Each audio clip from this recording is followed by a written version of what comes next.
In this try it exercise, we're looking at using the square root property.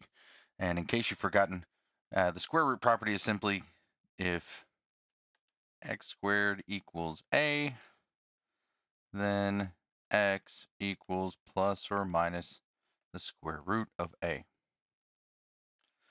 So this problem, we're asked to solve x squared minus 48 equals 0.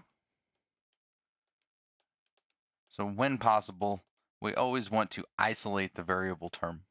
And in this case, we'd add 48 to both sides.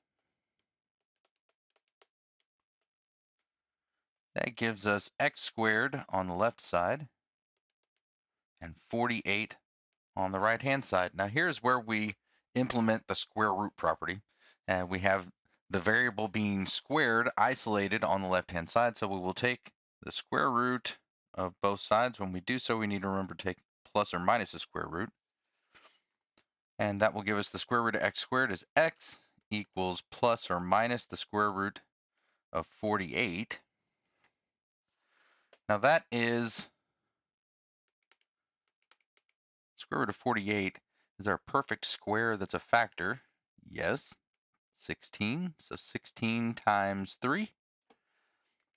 So x equals plus or minus square root of 16 is 4 times the square root of 3.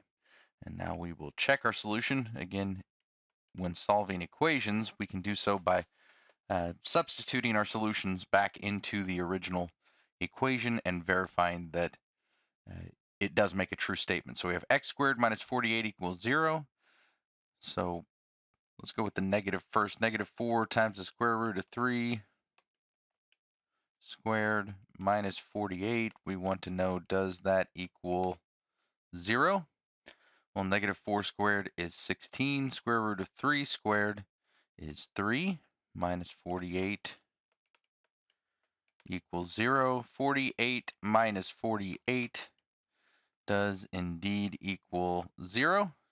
And we could go ahead and check the positive as well, but if we just change this to a positive here, we'll see that once we square, everything is the same.